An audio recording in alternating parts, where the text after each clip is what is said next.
Ushindi ndio huu hapa, umefika nyumbani sasa. Arusha kutokea Dar es Salaam. Tulifurahi mno. Jamani tucheze. Yaani ni uhakika kabisa, haina longo. PMBet ni yenyewe. Ni www.pmbet.co.tz.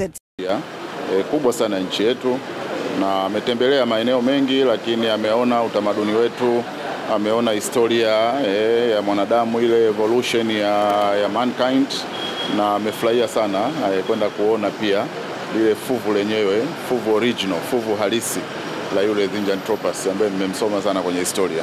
Kwa hiyo kimsingi ilikuwa ni ziara yake fupi leo kuja hapa, lakini kwa ujumla sisi kama Wizara ya Maliasili na Utalii tuna ushirikiano mkubwa sana na wa muda mrefu, hasa kwenye sekta za misitu na maeneo ya kubadilishana wataalamu kwenye sekta na misitu.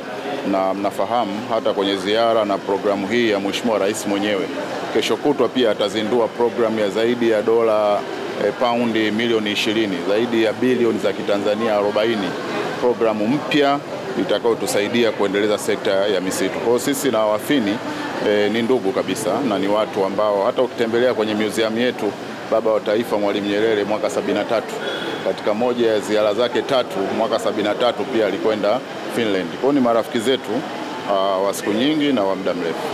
Kama nilivyosema, sisi na ukienda Finland utagundua kwamba ni nchi ambayo ni ya misitu. Kwa hiyo ni nchi ambayo uchumi wake kwa kiwango kikubwa unategemea misitu kwa kiwango kikubwa. Ukienda hata kutembelea vyuo vyao vingi vinaendana na uhalisia wa kwamba wana misitu mingi. Kwa hiyo programu zao, vyuo vingi vinatengeneza bidhaa za mbao na bidhaa zinazotokana na misitu. Ukienda taasisi zao nyingi za utafiti pia zimebobea sana kwenye maeneo hayo. Kwa hiyo sisi Wizara ya Maliasili na Utalii tunanufaika sana na wenzetu wa Finland. Kama nilivyosema, sana kubwa ni kwenye sekta ya misitu. Kwa kwenye sekta ya misitu kwa kweli tuna ushirikiano wa zaidi ya miaka 40. Wakitusaidia katika ngazi za utaalamu. Kwa mfano utafahamu kuna shirika linaitwa Enabel, limekuwa Tanzania hapa kwa muda mrefu sana. Wale ni Wafini na wanatusaidia sana kwenye masuala ya utafiti na masuala ya utaalamu kwenye usimamizi wa sekta ya misitu. Lakini kama nilivyosema, labda miradi mingi ambayo tumefanya nayo, kwa sababu inagusa misitu, inagusa masuala ya mazao ya misitu kwenye viwanda na vyuo vya misitu. Kwa ujumla wake tu tuseme huu mradi ambao tutausaini kesho kutwa ni muendelezo wa hayo yote ambayo wamekuwa wakitusaidia huko nyuma. Kwa hiyo wanakuja kuwekeza zaidi ya zaidi ya euro milioni 20 kwenye mradi mpya.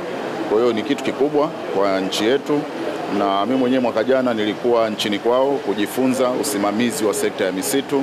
Wenzetu wameendelea sana, wametuonyesha namna wanavyotumia misitu kama chanzo cha bidhaa za viwandani, lakini wametusaidia kuelewa mwaka jana namna ambavyo pia wanawekeza utalii kwenye misitu. Kwenye kipindi ambacho mabarafu kule yameyeyuka, wanatumia sana misitu kwa ajili ya kupeleka watu kwenda kwenye kambi.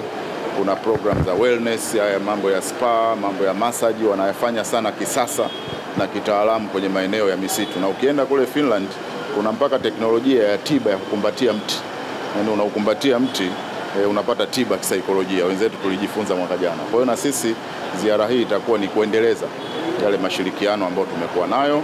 Tunaamini pia First Lady kutembelea hapa makumbusho, ushirikiano kama huo utaendelea pia na makumbusho zetu za Tanzania na Finland.